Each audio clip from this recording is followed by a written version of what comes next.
Muy bien, pues buenas tardes a todos, bienvenidos a nombre de la Comunidad Budista de México. La Comunidad Budista de México ha instaurado una serie, un ciclo de conferencias Dharma mensualmente. El día de hoy vamos a ver una conferencia que se llama Como Flamas al Viento, donde se explorará la dinámica de la talidad, no yo, y su aplicación práctica en la liberación del sufrimiento.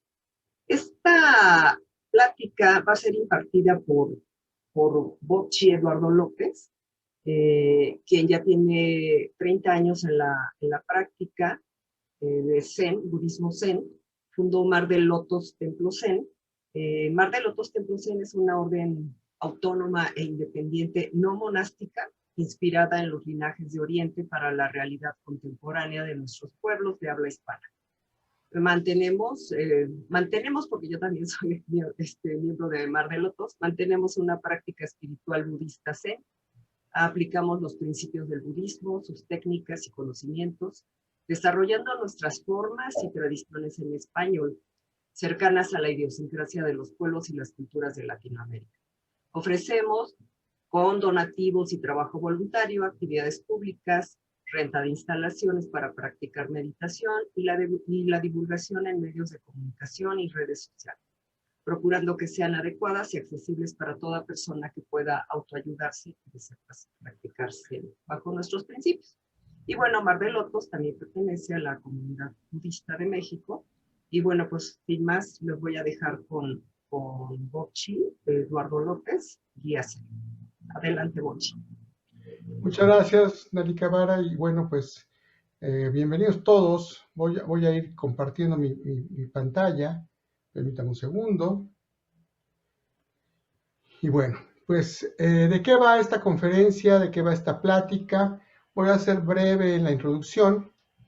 Se llama Como Flamas en el Viento, pero antes de eso me gustaría empezar por un punto importante. Hay un cuento que quiero leerles y que me gustaría que reflexionen. Los que ya están aquí, vamos a aprovechar. Traten de reflexionar, no los detalles en sí mismos, es irrelevante, sino lo que está en el fondo y que tiene que ver con el budismo y que tiene que ver con el zen y que tiene que ver con la práctica en general del budismo. Entonces, vamos a ver. Este cuentito es muy breve. Aquí está, déjenme ponerlo. Ahí está. Un erudito encumbrado en uno de sus viajes, de pronto oyó el eco de un yunque resonando en la montaña. Se detuvo y escuchó deleitado el juego del martilleo y los rumores del bosque y el arroyo. Al poco rato llegó al pueblo y encontró la herrería. Él deseaba encontrar la fuente de aquel momento de belleza, pero encontró un herrero sucio y pestilente martillando herraduras y clavos al calor fatigoso de su fragua.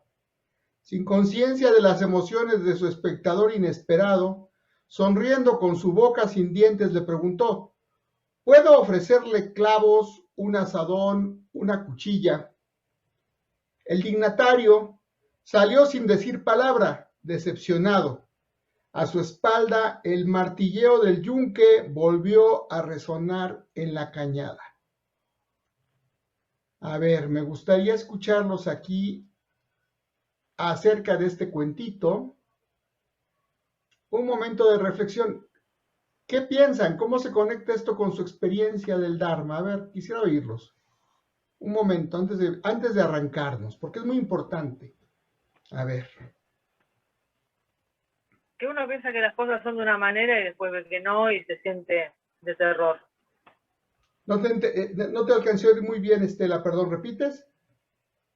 Que uno se piensa que la realidad, o sea, la gente, actitudes de la gente, o lo que uno quiere hacer, o cómo uno piensa que el mundo funciona, o debería funcionar, es como es, y uno piensa, tiene creencias de cómo son las cosas, pero después ocurren eventos que no se coinciden. Hay expectativas que uno tiene y no se da ni cuenta que las tiene.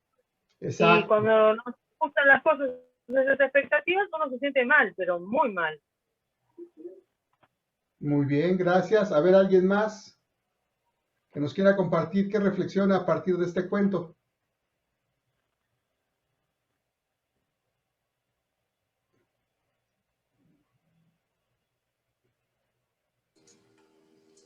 Pues yo también diría lo mismo, estas ideas que nos hacemos de las cosas del futuro, ¿no? Y que esperamos que va a ser lo máximo, y de repente, o a lo mejor con el teléfono oyes la voz de alguien y te lo imaginas de una forma, a lo mejor tiene una voz sensual y todo, y a la hora que lo ves, ay, así era esta persona, ¿no? Entonces sí creo que es esta parte de anticiparse a las cosas en lugar de simplemente, pues, escuchar, como en este caso, escuchar bueno, disfrutar de ese momento y pues ya se verá, ¿no? Claro. A ver, y alguna conclusión, a ver, alguien más, conectándolo con el Dharma, con la enseñanza. A ver, alguien. Ya, no juzgar las cosas, no juzgar por las apariencias a las personas. Si Puede llegas ser, sí. con la persona, no darte cuenta que todo es impermanente y no juzgar a la persona por verla sucia trabajando, ¿no? Podría ser. Puede ser, esa es otra idea también. A ver, por ahí veo a Patti, ¿quieres hablar? O Héctor, que no tienen el micrófono adelante, si quieren platicarnos. ¿Qué concluyen?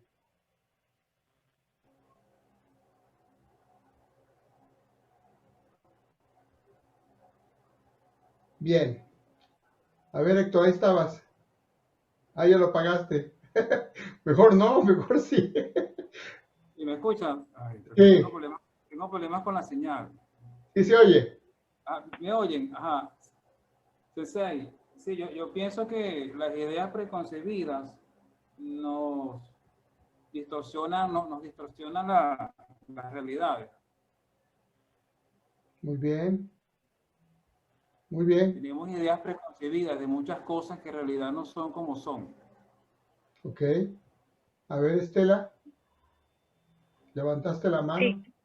Sí, porque no se trata solamente de cosas a futuro, si uno se imagina algo, eso también, pero hay cosas que son de presente o actitudes que uno ni siquiera sabe que tiene esa expectativa. Por ejemplo, vengo a la conferencia de Bocci y después Bocci no habla y yo esperaba que hablase. O sea, por ejemplo, y así bueno, en las relaciones interpersonales, la persona que te iba a llamar, que vos por supuesto que ibas a llamar, que iba a estar, y no estuvo, y uno sufre por eso, pero no se da cuenta que uno tiene una idea, que es uno que tiene la expectativa, o que uno se generó esa idea. En esta imagen, en el momento en que el herrero trabajaba en su fragua, ignorante del otro, y el otro escuchándolo en la cañada, ese momento existe. Ese momento está en la talidad, ese momento sí está sucediendo.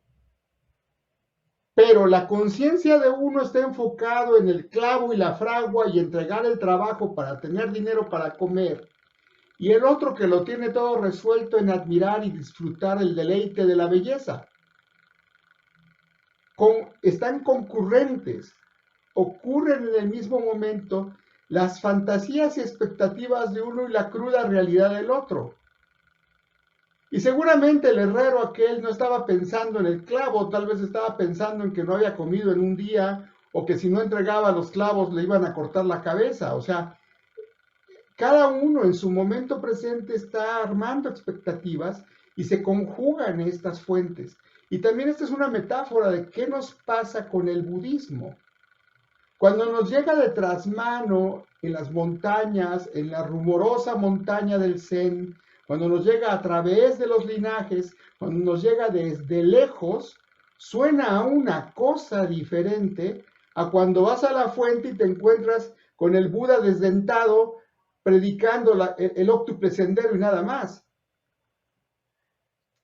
De ahí va esta plática, es la expectativa, como me voy acercando a la fuente, cambia la perspectiva y me puede decepcionar la verdad. Por eso se llama decepción por la verdad. La verdad es que todo ocurrió en un momento y cada uno desde su ángulo percibía o interpretaba las cosas.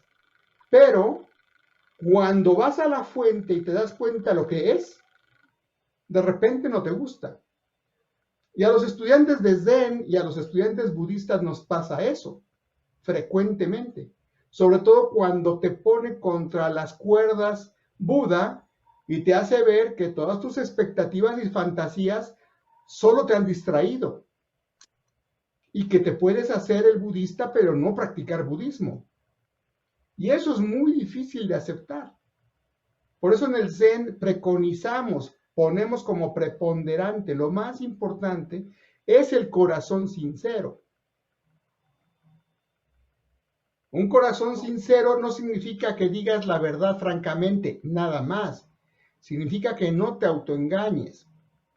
Significa que cuando veas al herrero desdentado, le digas si le acercas el carbón o le ayudes a martillar.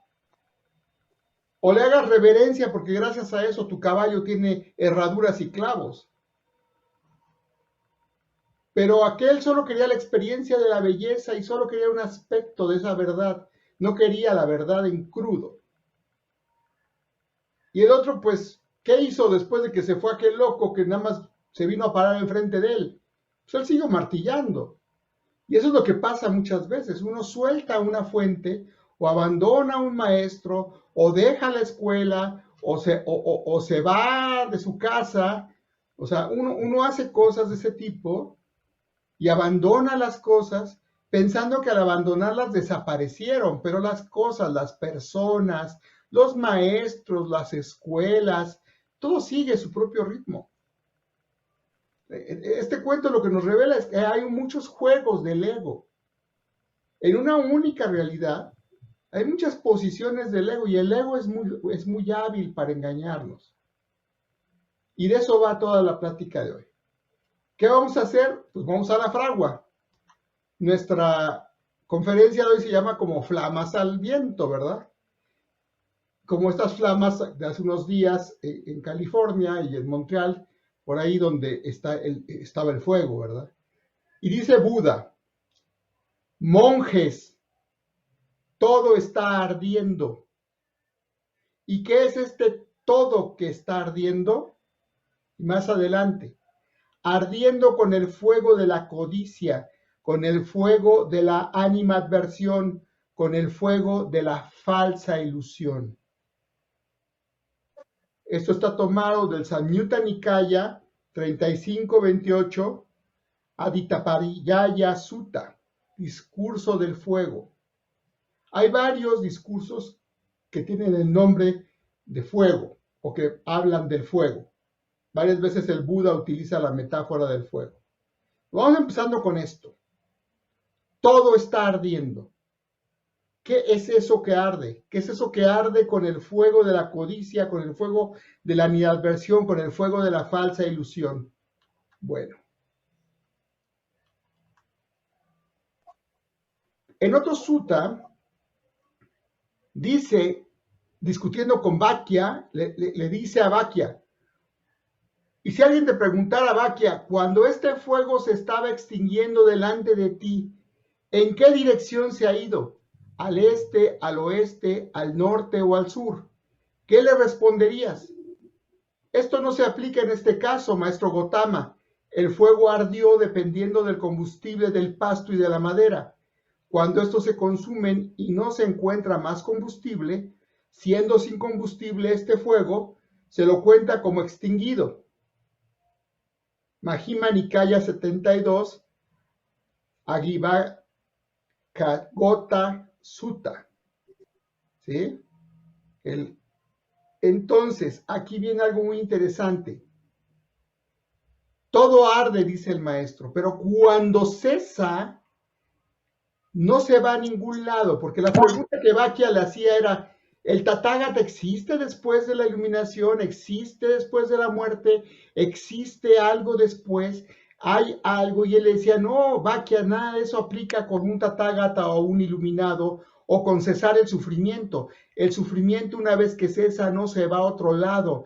No hay algo que se acumule por ahí, es fuego extinto. Aquí hay dos ideas importantes. Dos ideas importantes porque tenemos que entender qué pasa con nosotros, dónde quedamos, qué sucede. Entonces voy a leer para todos el Samyutta Nikaya 35-28, Adittapariyaya Sutta, o Aditta Sutta, es el discurso del fuego. Escuchen, por favor, y tomen reflexión de lo que vengo comentándoles. Esto he escuchado. En cierta ocasión, el bienaventurado, permítanme un tantito, ahí está, no se quita, bueno. El bienaventurado estaba en Gaia, en la cabeza de Gaia, junto a un grupo de 1000 monjes. Estando ahí, se dirigió a ellos con estas palabras: monjes, todo está ardiendo. ¿Y qué es este todo que está ardiendo? El ojo está ardiendo, las formas están ardiendo, la conciencia del ojo está ardiendo, el contacto del ojo está ardiendo. También toda sensación placentera o penosa, o aquella que no es ni placentera ni penosa, dependiente del ojo como su condición indispensable, está ardiendo. ¿Ardiendo con qué? Ardiendo con el fuego de la codicia, con el fuego de la animadversión, con el fuego de la falsa ilusión, ardiendo con el nacimiento, la vejez y la muerte, con las penas, lamentaciones y dolores, con la angustia y la desesperación. Esto declaro yo. El oído está ardiendo, la nariz está ardiendo, la lengua está ardiendo, el cuerpo está ardiendo, la mente está ardiendo, las ideas están ardiendo, la conciencia de la mente está ardiendo, el contacto de la mente está ardiendo. También toda sensación placentera o penosa, o aquella que no es ni placentera ni penosa, dependiente de la mente como su condición indispensable, está ardiendo. ¿Ardiendo con qué? Ardiendo con el fuego de la codicia, con el fuego de la animadversión, con el fuego de la falsa ilusión. Está ardiendo con el nacimiento, la vejez y la muerte, con las penas, lamentaciones y dolores, con angustia y desesperación. Esto declaro yo. Monjes, viendo esto, el bien instruido noble discípulo experimenta repugnancia hacia el ojo, hacia las formas, hacia la conciencia del ojo, hacia el contacto del ojo, hacia toda sensación placentera o penosa, o aquella que no es ni placentera ni penosa, dependiente del ojo como su condición indispensable. Experimenta repugnancia hacia el oído, experimenta repugnancia hacia la nariz, experimenta repugnancia hacia la lengua, experimenta repugnancia hacia el cuerpo, experimenta repugnancia hacia la mente, hacia las ideas, hacia la conciencia de la mente, hacia el contacto de la mente y hacia toda sensación placentera o penosa, o aquella que no es ni placentera ni penosa, dependiente de la mente como su condición indispensable. Y experimentando repugnancia, se vuelve desapasionado. Mediante el desapasionamiento, su mente es liberada.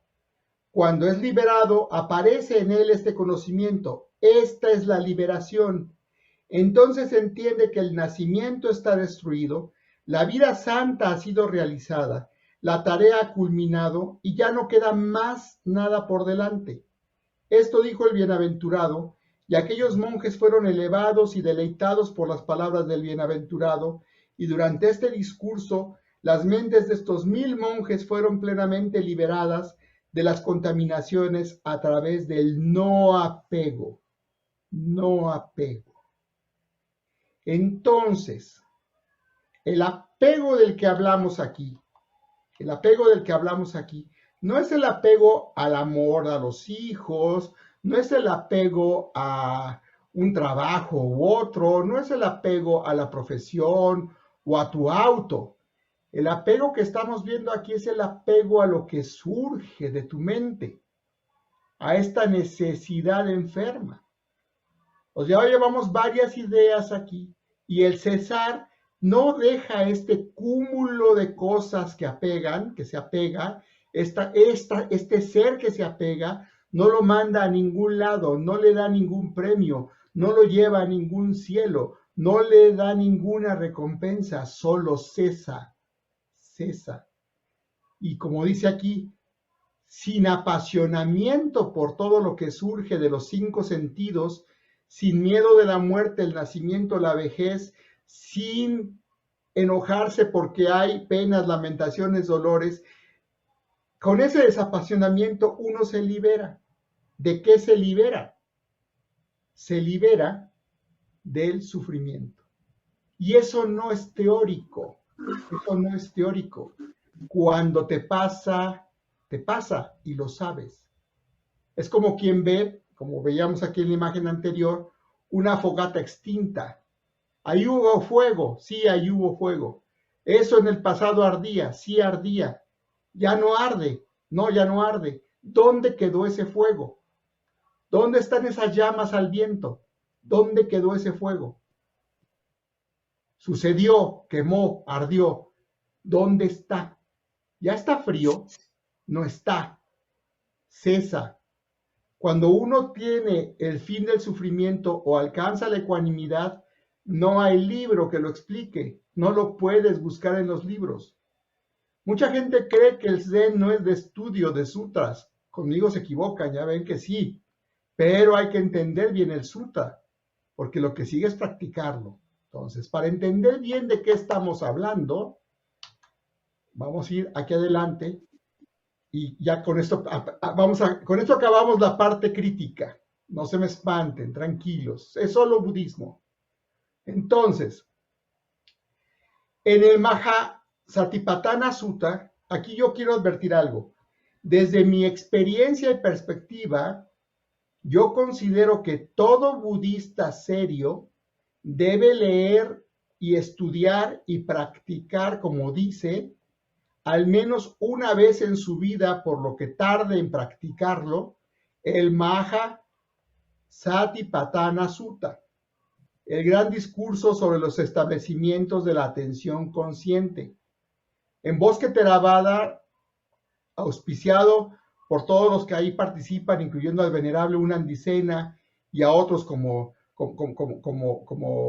el señor Barón y otros que son grandes auspiciadores de este sitio, están traducidos del Pali al español muchísimos textos del Sutta Pitaka y del Vinaya y de todo, del Tripitaka. Está traducido del Pali al español. Entonces busquen bosquetheravada.org y ahí están todos los sutras, todos los que están traducidos al español, ahí están.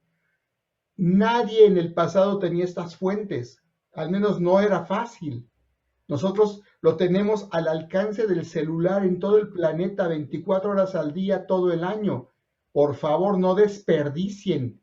Vayan a la fuente del herrero, vayan a la fragua del herrero, atrévanse a quemarse en la fragua del herrero, busquen a Buda. Ahí está el maestro, y ya en español, no hay pretexto. No hay pretexto. Entonces, Diga Nikaya 22, Mahasatipatthana Sutta, gran discurso sobre los establecimientos de la atención consciente. Tiene muchas partes. Ahorita solamente voy a hablar de está la contemplación del cuerpo, la de las sensaciones, la de la mente, la contemplación de los objetos mentales, que es donde nos vamos a meter, y ahí en el punto 5, el Dhammanupasanasakapava, sección de la contemplación de los objetos mentales a través de las verdades. Aquí el Buda nos declara las 4 nobles verdades, pero para utilizarlas en la vida cotidiana de la realidad tal cual es y usar la talidad misma para liberarnos del sufrimiento. Entonces, vamos a ver la descripción de la verdad del sufrimiento, la descripción de la verdad del origen del sufrimiento, la descripción de la verdad del cese del sufrimiento y la descripción de la verdad del sendero. Pero aquí lo que voy a mostrarles en la siguiente lámina es cómo entenderla y cómo practicarla. Y ustedes podrán hacerlo para que se agoten como flamas al viento y solo quede el rescoldo. Y se vuelvan solamente rescoldo. Y ya no sufran. Eso es de eso va el budismo en cualquier escuela. Si tu maestro, si tu linaje, si tu uniforme, si tu práctica budista no te quitan el sufrimiento, o no estás bien orientado o no estás practicando. Algo está pasando porque el budismo, como pueden ver, es para quitarse el sufrimiento. Ahora, ¿cuál sufrimiento? Vamos a ver. Entremos ahí, que para eso es esta parte. Bien. Entonces, está dividida esta sección en 4 grandes bloques. Estos son los apuntes que les preparé y que estudiamos con mis alumnos para instructor de budismo. Este es uno de todas las tareas que tuvieron ahí. Es un entrenamiento que tarda más de un año. Y algunos no han aprobado todavía, por ahí me deben sus exámenes, pero bueno, vamos a ver. Ahí va. Existencia del sufrimiento. Primero, entendamos qué entiende el Buda, el herrero en su fragua, sudoroso, qué entiende él por un clavo, porque luego se hacen ideas a través de los ecos. ¿Qué es sufrimiento? Primero, la existencia del sufrimiento. Entendamos, ¿cuál es la existencia del sufrimiento? Dice, al nacer, el nacer produce sufrimiento. Puede ser muy gozoso, ay, qué bonito mi bebé, está bien, pero ese ser que vino al mundo, al ser engendrado, va a tener sus 5 skandhas, tiene sus agregados, ¿verdad? Cuerpo, sensaciones, percepciones, pensamientos y conciencia, que lo conforman como un ser. Cada uno de esos agregados tiene sus bases de contacto. El cuerpo es la manera como se organiza y se conecta con el mundo y tiene contacto con lo placentero, lo que no es placentero ni placentero y con lo que es completamente displaciente o negativo. Pero ese nacimiento te pone en el juego de la vida y el juego de la vida en sí mismo, aunque tenga cosas muy hermosas, tiene cosas insatisfactorias. De entrada, porque todo es impermanente. Entonces, aún lo que te agrada, pues se va a terminar y esa sed que te queda porque se acabó y no tener la repetición de eso que te gusta, te va a provocar una inconformidad. La vejez, ya que tuviste un cuerpo, sobre todo los que ya somos más grandecitos lo notamos, yo me sabía subir paredes, sí, pero ya no eres aquella mosca que eras, ahora usas bastón o silla de ruedas, ya no puedes hacer lo mismo. Entonces, la decrepitud, la senilidad, la pérdida de facultades produce insatisfacción, incomodidad, enojo, sufrimiento. La muerte, pues el miedo a morirte tú y la muerte de los que amas, el que cesa el cuerpo, el que se disuelve el cuerpo, el que se desagregan los 5 skandhas, el que desaparece todo eso, pues no nos gusta, porque uno quisiera vivir para siempre o quisiera siempre tener las mismas facultades y viene la vida y te las quita y luego de repente te mata. Y si te mata, entonces cuando te mata, pues eso espanta y mucha gente teme por su vida también, ¿ok? Entonces, la pena, la congoja, el tormento, el pesar interno, todo eso te hace sentir el infortunio. Cuando las cosas no te van como quieres o las cosas son incómodas para ti, te ocurre esto. El infortunio también ocurre cuando tú te das cuenta de que hay situaciones en tu vida que te llevan a la lamentación, a la queja, al clamor, al lamento.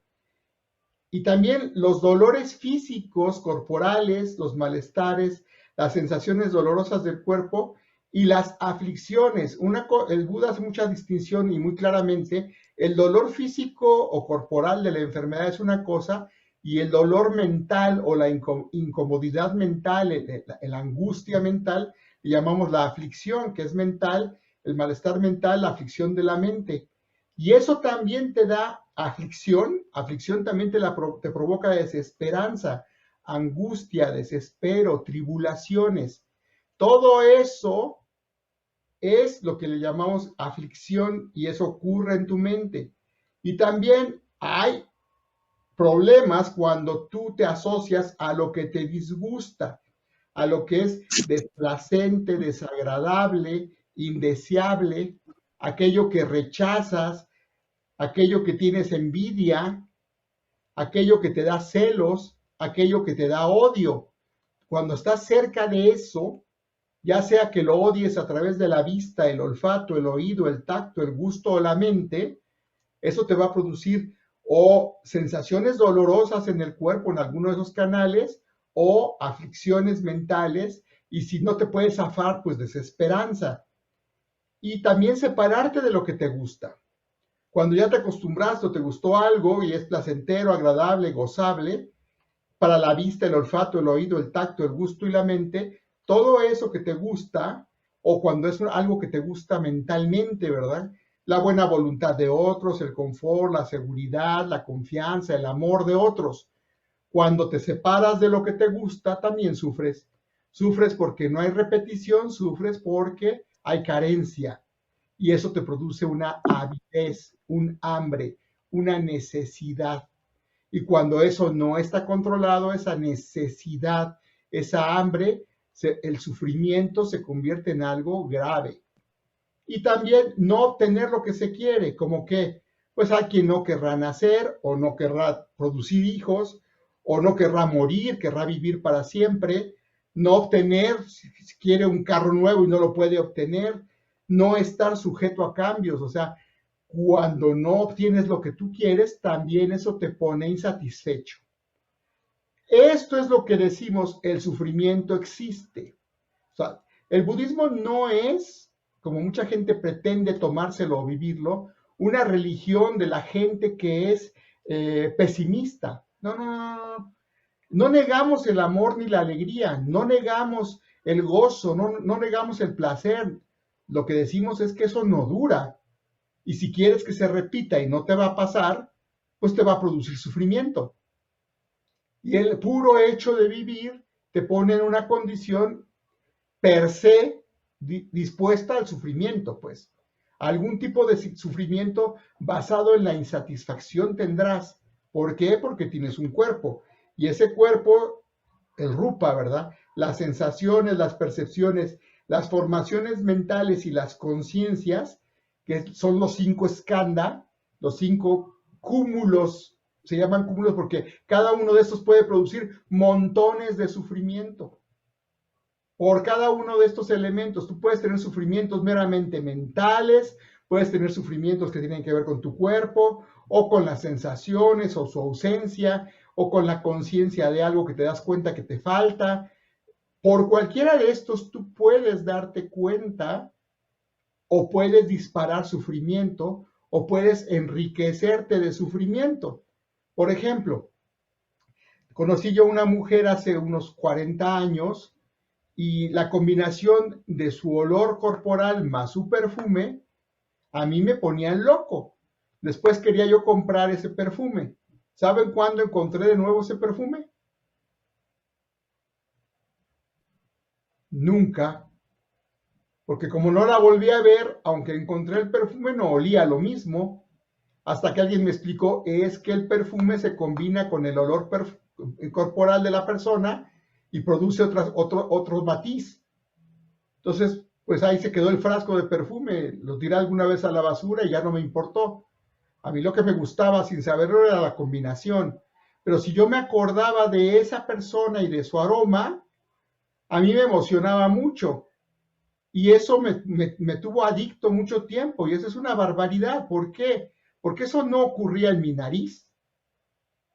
Era un recuerdo olfatorio de una asociación sexual que yo tenía con esa persona y ya no existía. Hace unos años tuve una terrible enfermedad, una influenza estacional que me pasó como con el COVID. Me carcomió los receptores de la nariz y me provocó una ceguera de olfato. Esto es, ya no tengo una gama de olores. Y alguna vez volví a ver ese mismo perfume y al olerlo me olió horrible porque ya nada más huelo ciertas gamas. Y entonces descubrí que es cierto lo que dice el Buda. El cuerpo sigue aquí, pero ya no tiene una capacidad de percibir porque no tiene el órgano de la sensación. Por lo tanto, el apego a aquel perfume se rompió, se volvió desagradable lo que era agradable o lo que me evocaba aquello otro. Y doy este ejemplo personal, pero hay muchos ejemplos que todos pueden encontrar. Nos podemos hacer adictos a un recuerdo, a una anticipación, a algo que está pasando por cualquier canal sensorial o solo por una idea.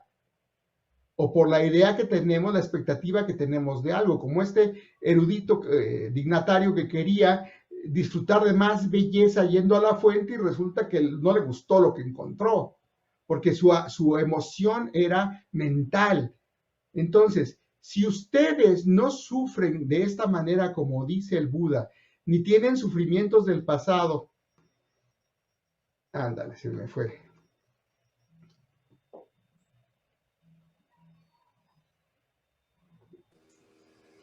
Perdón, ya regresó, se me fue la luz. Ah, pero aquí se sigue viendo todo normal. Ah, ok, a ver. Bueno, está la pantalla con las dos, con los dos bloques que existencia el sufrimiento, lo del apego, y bueno, que quedan por entonces, si decía yo, ¿ustedes son budistas o son personas normales o son gente que se está interesando? Entonces, si en este momento ustedes me dijeran, yo no sufro de nada, yo no sufro de nada, entonces, y yo les creo que no sufren de nada, pues no necesitan el budismo. Entonces, revisen esta lista y pregúntense, ¿algo de esto me ha pasado a mí? ¿Sufro por un recuerdo? ¿Sufro por algo del futuro? ¿Por una combinación? ¿O yo no sufro? Nada de esto me inquieta, a mí no me pasa nada de esto me sucede. Entonces, si nada de esto te sucede, tú no necesitas el budismo. Así de sencillo. Si tú no sientes celos, envidia, enojo, displacer de ningún tipo, no necesitas el budismo. Ahora, ¿por qué si eres un ser humano ordinario y si sufres, por qué se sufre? Esa es una buena pregunta. Sufrimos porque tenemos avidez, hambre, deseo de ¿qué? De que se renueve el estímulo que nos provocó el placer, el deleite, la lujuria, o que exista aquello que queremos o que no exista aquello que nos disgusta. Y hay gente que tiene algunos gustos peores, ¿no? Que dicen, a mí lo que me gusta es el sufrimiento. Ah, bueno, pues hay gente que hasta eso le gusta. Lo sufre porque le gusta sufrir, pero hay gente que no le gusta sufrir, pero le pasa la vida y sufre. Es inherente. Y queremos lo que es apetecible para la vista, el olfato, el oído, el tacto, el gusto, la mente. Cuando tú te adhieres, necesitas, quieres con hambre, con avidez, lo que te es apetecible en alguno de tus canales, ya sea la mente, el gusto, el tacto, el oído, el olfato, la vista, entonces la avidez se establece buscando su deleite, que se renueve, que ocurra de nuevo aquel estímulo, y la lujuria, esta pasión no solo sexual, sino hambrienta, necesitada, desesperada, como el que le encanta fumar y no puede dejar de hacerlo y a las 5 de la mañana sale corriendo a buscar el cigarro porque se le acabaron, o el que bebe alcohol, o el que busca un mal amor, que ahí está texteándole al exnovio, a la exnovia, a las 3 de la mañana, cualquier día, con tal de que lo atienda ya en el mensaje número 500 dice, no, creo que ya me pasé, ¿no? Pero sigue con esa avidez. Entonces, porque quiere aquello que le es apetecible. Ese es el origen del sufrimiento. ¿Cómo es el cese? O sea, tu mente ofuscada, atrapada en el me gusta, no me gusta. Vamos a ver adelante una frase del He Siming, donde nos dice esto el maestro Sensang, que dice, la mente ofuscada que está atrapada en el me gusta, no me gusta. Cuando tu mente, tu manera de ver el mundo, tu forma de interactuar con todo es me gusta, no me gusta.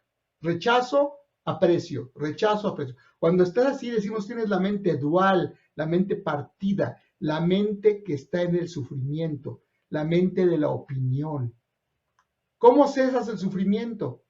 Pues como las flamas al viento. Dejas de alimentar el fuego del sufrimiento y se vuelve agotado, se desvanece, se abandona, se renuncia, se deja ir, se rechaza, no en el sentido de prohibírtelo, ¿no? En el sentido de ni siquiera permitir que surja la causa, no ceder a la tentación de que resurja. Entonces, si en la realidad tal cual es, en la talidad, por supuesto que al estar vivo, vas a tener todos los elementos para llenarte, plagarte por todos tus sentidos de apegos. Tienes eso.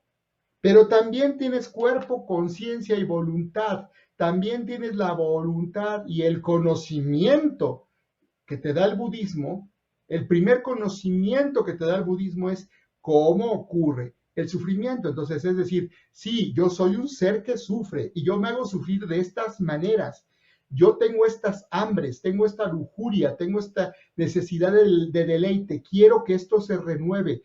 No me gusta, sí me gusta. Quiero además practicar, aprender cómo liberarme, cómo desvanecer, abandonar, renunciar al sufrimiento, dejarlo ir, cómo rechazar que me ocurra, cómo no ceder a la tentación. Cuando tienes esto, decimos que ya estás en el camino, o sea, admitir la existencia del sufrimiento, admitir el origen del sufrimiento y admitir el cese del sufrimiento, que es personalísimo. Cada quien sufre, como vimos en el cuento inicial, de diferentes maneras. Dos espectadores del mismo fenómeno sufren distinto por cosas distintas. Por lo tanto, el sufrimiento es personalísimo. Solo tú te puedes liberar de tu sufrimiento. Pero el Buda nos dio un camino para hacerlo. Y esto no es una oferta de creencia ni metafísica, ni es algo que te pasa si eres de una religión y no te pasa si eres de otra religión. Hasta aquí te pasa si eres un ser humano de cualquier tiempo. Lo más importante que entender es que le pasaba a la gente, a los alumnos del Buda, y te pasa a ti, me pasa a mí, le pasa hasta al Dalai Lama. A todo mundo le pasa que el sufrimiento existe, que el origen del sufrimiento es muy similar y que el cese del sufrimiento ocurre igual cuando ocurre. Se extingue y no se alimenta y no va a ningún otro lado. ¿Cómo te liberas del sufrimiento? El maestro Buda nos lo declara en el Mahasatipatthana Sutta, en la sección 4.5 que estamos viendo. Para empezar, adquiere el recto punto de vista, que es que entiendas bien qué es el sufrimiento, su origen, el cese y el camino, o sea, que conozcas las 4 nobles verdades. No te puedes decir budista con sinceridad si no conoces las 4 nobles verdades. Es muy importante que las conozcas y las practiques. Entonces, primero, ¿cómo practicas la primera recta verdad, el recto punto de vista? Pues aprende esto, entiende de qué está compuesto, que los skandhas son estos cúmulos, estas capacidades infinitas de sufrir por cualquiera de los cinco canales que tienes, porque eres un ser humano, tu cuerpo, tus sensaciones, percepciones, formaciones mentales y conciencia, ya sean recuerdos del pasado, experiencias del presente, expectativas del futuro, y puedes sufrir con cualquier cosa que surja o se acerque o identifiques con tu vista, olfato, oído, tacto, gusto, mente. Cuando entiendes que esto está ahí y que la necesidad de que se repita lo que te gusta y rechazar aquello que no te gusta y evitar lo que no te gusta, cuando entiendes esto y también que tu mente es capaz de ofuscarse a un grado que le guste el sufrimiento, cuando entiendes esto y conoces el camino para liberarte del sufrimiento, decimos que tienes recto punto de vista. No es lo que tú quieras interpretar, no es lo que a mí se me antoja, es lo que dice el Buda. Segundo punto, recta intención. ¿Intención de qué? De hacer algo con esto. Y la intención en este caso es que estés dispuesto, que intentes, que quieras renunciar ¿a qué? Al sufrimiento, y tengas una actitud afable, de contentamiento con tu realidad tal cual es. Le decimos talidad, que es desde donde estás con tus circunstancias, desde tu punto, desde tu eje en el mundo, desde tu experiencia de vida, desde ahí es la única manera de quitarte el sufrimiento, que es personalísimo, pero necesitas la intención de hacerlo y mantener esa intención fresca. ¿De qué? De renunciar a aquello que hace sufrir y de ser afable, buena onda, amigo, contigo y los demás, y de estar con un contentamiento con tu circunstancia humana. Por eso aceptamos el sufrimiento como está. Como dice Bodhidharma, tienes que aprender a aceptar la injusticia del mundo. Yo le digo a mis alumnos, la vida es dura, si no puedes con eso, no te puedo ayudar. Si no partimos de que la vida es dura, no hay manera. Recta habla, ¿qué significa? No mentirte a ti ni a los demás, no ser malicioso, no ser áspero, sin dureza, sin chismes. Cuando haces esto, rompes con los patrones del sufrimiento a través del habla.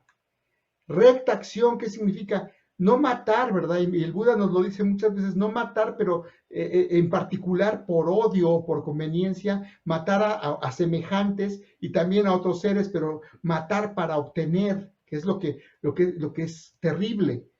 O sea, no caer en la violencia, no participar en la violencia, no tomar lo que no te es dado. No es nada más no robarás, como en otras tradiciones religiosas. Aquí es ni siquiera lo que no te dieron, te lo encontraste, no es tuyo. La pregunta es, ¿te lo dieron? No, no lo agarres, no es tuyo.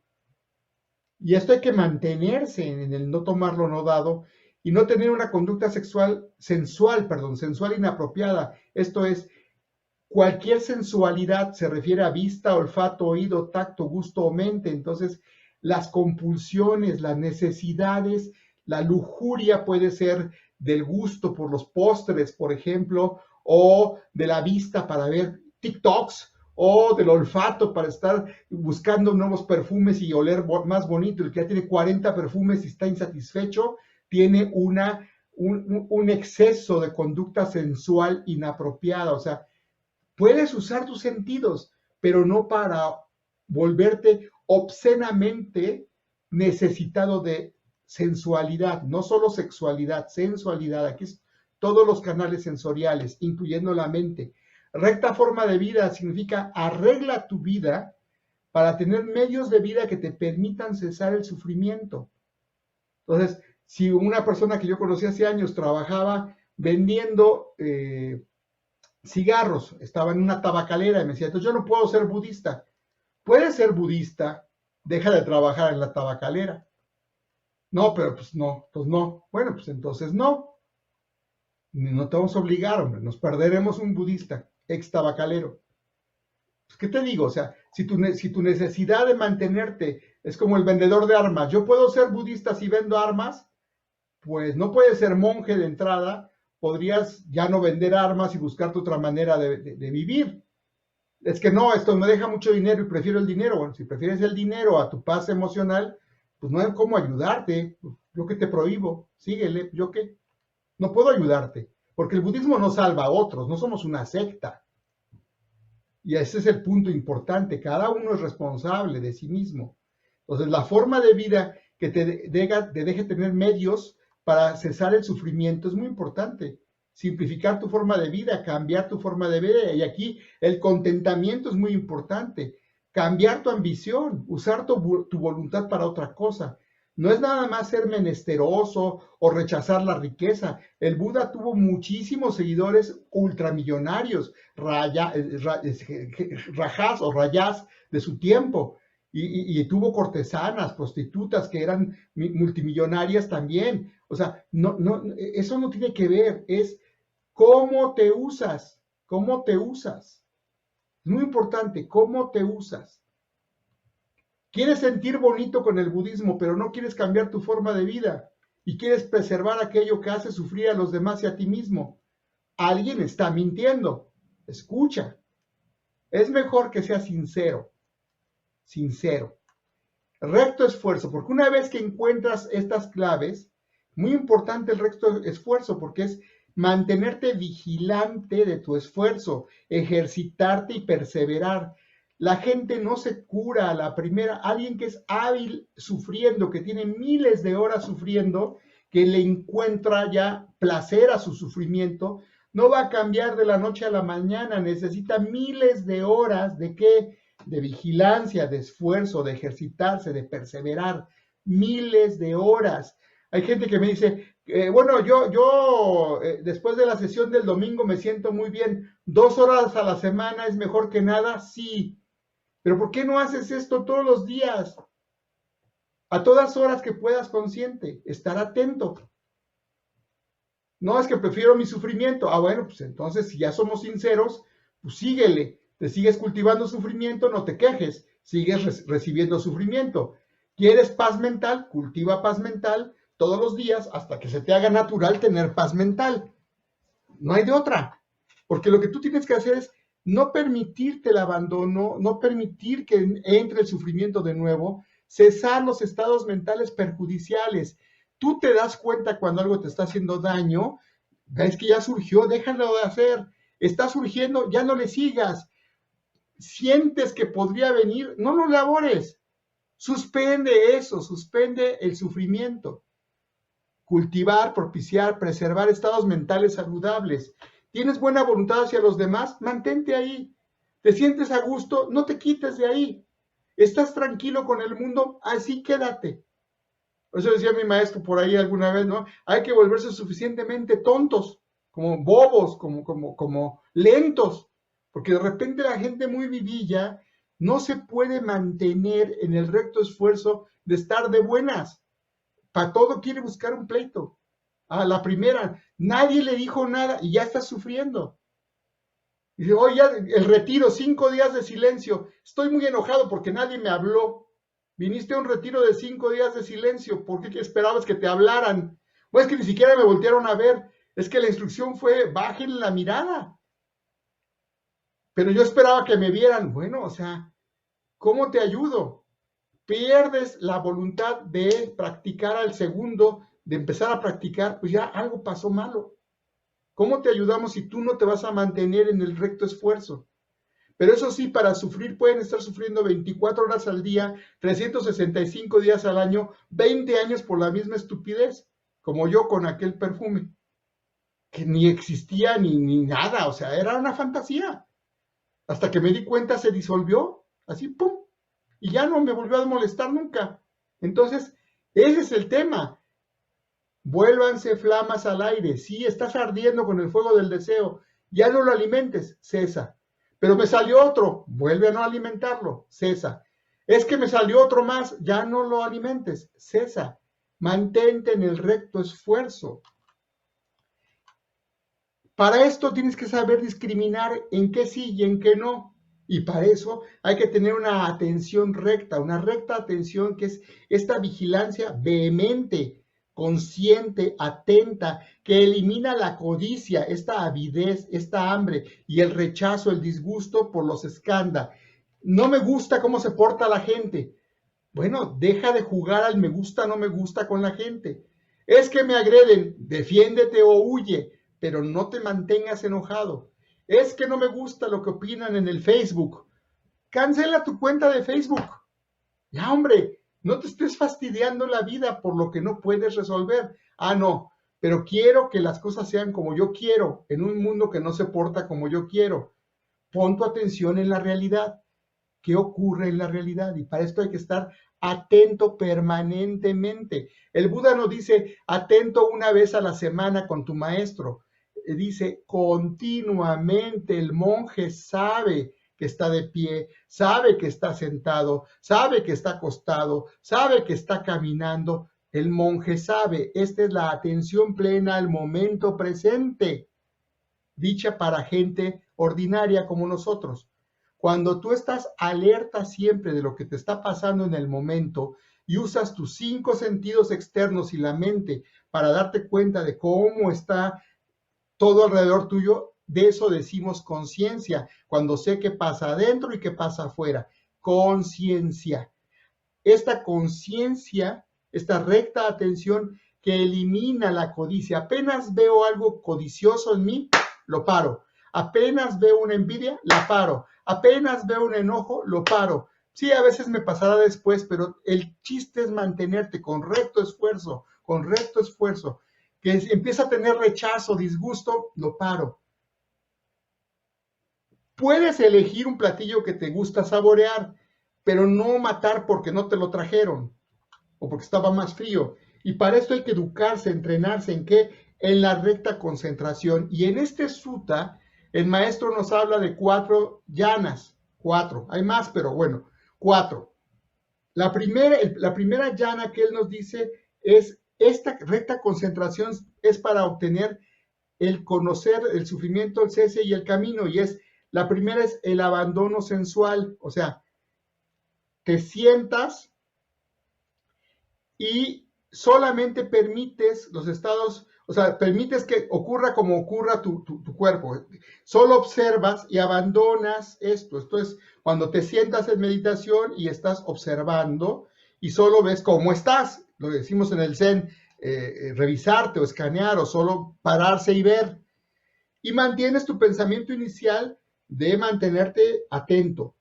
Y te mantienes con un pensamiento sostenido de sostenerte atento. Te sostienes atento. Y eso te va a dar un arrobo, esta sensación de atención plena, pero todavía no estás calmado. Luego, si persistes y si continúas adelante, entrarás en la calma, en esa sensación de unificación, de autoconfianza, de unidad sin pensamientos, y ya no estás pensando en estar meditando, ni estás pensando en tu respiración, ni estás pensando en nada más. Aquí ya entramos en el territorio que en el Zen le llamamos, o se le dice en japonés, el shikantaza, el solo sentarse, el solo estar quieto, ya estás calmándote. Y luego, en otras técnicas, como la vipassana y otras más, hay diferentes métodos de llegar a esto. En el Zen es mantienes la atención consciente y caes en la ecuanimidad. Y ya estás en la totalidad, ya no hay dentro ni fuera, estás en el silencio, decimos en la zona, ¿verdad? Este silencio donde ya tu cuenta es algo que está, si estás contando respiraciones, ya es algo que está en el fondo y ya no hay ni siquiera arroba, hay total y absoluta concentración. Sabes qué pasa adentro, qué pasa afuera, de qué van tus pensamientos, de dónde viene este recuerdo, porque si el perro ladra no dices perro o que se cae el perro, simplemente sucede y no pasa nada. Hay esta totalidad que te inunda. Y entonces si perseveras, podrás tener este punto sin penas, sin placer, sin tú ni yo, sin dentro ni fuera, que es concentración pura. Pura concentración. Esta descripción que nos hace el Sutta nos dice, en este camino entras uno detrás de otro, ¿verdad? Y hay prácticas para esto, en cada tradición hay prácticas para llegar a esto. Un practicante normal de budismo debe tener algún método para hacerlo. De acuerdo a su tradición o con su maestro puede orientarse para que le enseñen a cómo hacer esto. Pero si tienes estos ocho puntos y tienes todos los elementos que dice aquí, esta parte del sutra y todo el sutra, lo que tú vas a encontrar es la manera de quitarte el sufrimiento. Si practicas el método para quitarte el sufrimiento, que le decimos aquel que te quita ese estado oscuro y te ilumina porque te hace sentir libre del dolor del sufrimiento, estás practicando Buddha Dharma. Y el Buddha Dharma es la enseñanza budista. Y esto es lo que está en la fragua del herrero. Puedes haber oído cualquier cosa, pero mi recomendación es vayan al sutra y estudien. En el Zen, con los años, y aquí traigo del Zen y del Vajrayana, ¿verdad? Traigo diferentes aproximaciones, ecos de esto, ¿verdad? Un dicho Zen, si no es aquí y ahora es ilusión. El maestro Zen-san, ¿verdad? El tercer patriarca del Chan, al que se le atribuye el Hisiming, dice, si luchas en lugar de simplemente dejar pasar, no estarás practicando Zen. En el momento en que comienzas a discriminar y preferir, pierdes el rumbo en el camino. Por eso dice, hay que dejarse estar, hay que dejarse ser, como vengas. No tienes que tener un estado mágico para practicar budismo, es como estés, con estados displacenteros, con enojos, como vengas, con frustraciones, con sufrimiento. El sufrimiento existe. Primero te haces consciente de eso y te mantienes suspenso, haciendo la técnica que estés haciendo, hasta que tienes esta sensación de arrobo, de que estás bien, de que estás como bobo, ¿verdad? Así, frente a las condiciones reales de tu cuerpo-mente, lo que estás sintiendo, lo que estás oliendo, lo que estás escuchando. Perseveras en eso y entrarás entonces en un estado diferente, un poco más profundo, ¿verdad? Que nos dice ahí, donde ya abandonaste todo lo sensual, ya no te preocupan tus sentidos y ahora ya puedes sentir esta autoconfianza, yo puedo, yo estoy bien, yo me siento seguro y ya no tengo que mantenerme, voy a meditar o quiero mantener esta actitud, no, ya ni eso mantienes. Sigues adelante y esa ecuanimidad brota solita y te deja la atención consciente. Y ahora sí ya estás en la totalidad, ya ni siquiera estás emocionado ni embobado, estás puramente atento. Y eso ocurre cuando estás absolutamente atento, ya no hay penas. Eso le pasa a mucha gente. En el templo hacemos muchos ejercicios de ese tipo. Hacemos atención plena al momento presente y luego le pregunto a la gente, ¿y tu sufrimiento? ¿Y el problema que traías? Ya no está, porque cuando entras en la atención plena al momento presente, cuando haces esto, ya no hay sufrimiento. Desaparece. Dejas de discriminar, dejas de preferir. Por eso dice este maestro de la tradición vairayana, Atisha Dipankara, que dice, la más grande magia es transmutar las pasiones en paz. No voy a rechazar mis pasiones, sé que están ahí, es parte de mi vitalidad, pero aprovecho eso, no las alimento y las convierto en paz. No es una por otra, es yo me uso distinto. Y como dice aquí Tilopa, ¿verdad? Otro gran maestro, Kayu tibetano, el problema no es disfrutar, el problema es apegarse. Decía por ahí otro maestro, no tiene nada de malo el placer, nada más no te acostumbres. No te acostumbres, todo es impermanente. No lo exijas. Entonces, bueno, hasta aquí quería yo compartirles estos elementos del sutra e invitarlos, a abrirles la curiosidad para que entren directamente a la fragua del herrero, para que fundan ahí su ego, para que usen su fuerza, su voluntad para romper el sufrimiento y transformarlo en otra cosa. Esa es mi invitación.